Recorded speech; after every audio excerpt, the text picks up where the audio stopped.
Hello, welcome to chapter 3, section 2, using algebraic methods to solve linear systems. We have another chemistry problem that is it doesn't look like a chemistry problem, but it actually is.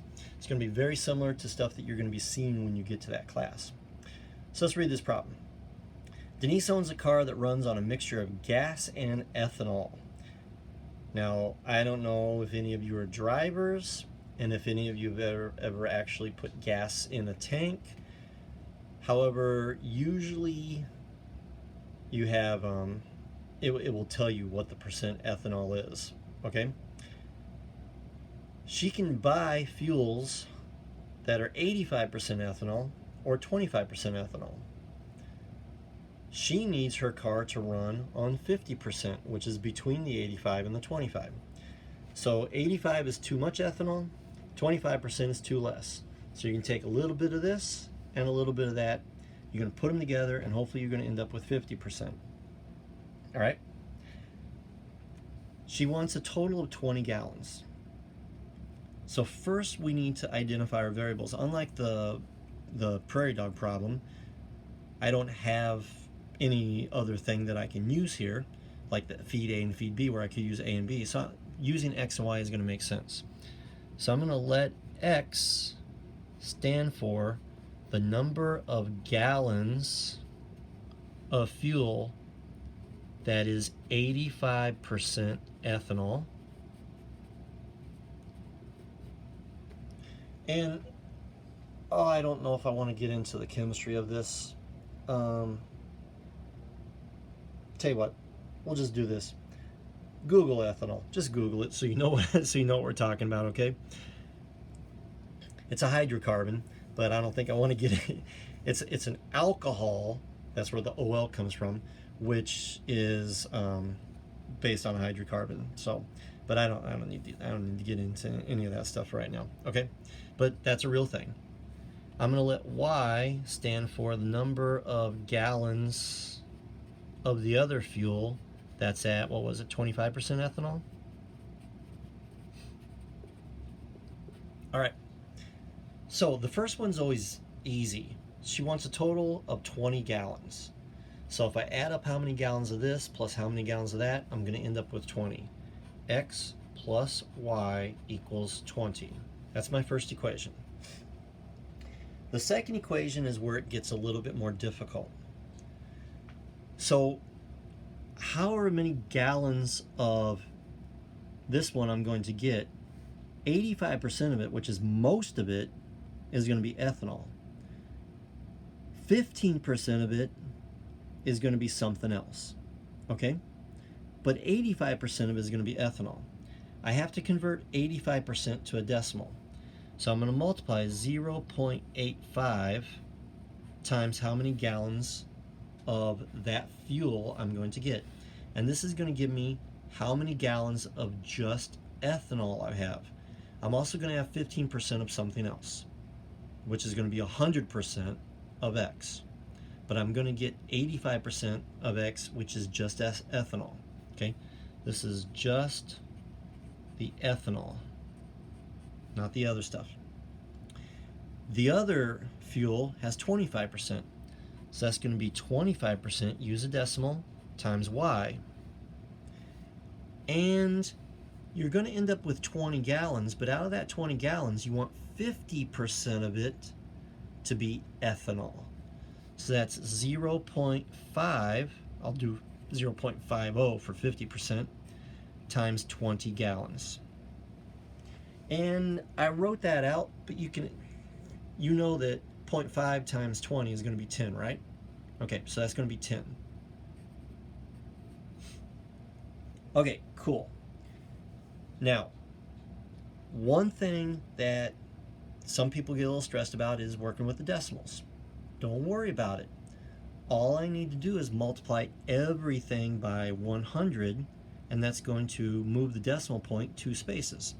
So if I multiply everything by 100, I get 85x plus 25y, and don't forget, I already have 0.5 times 20, which is 10.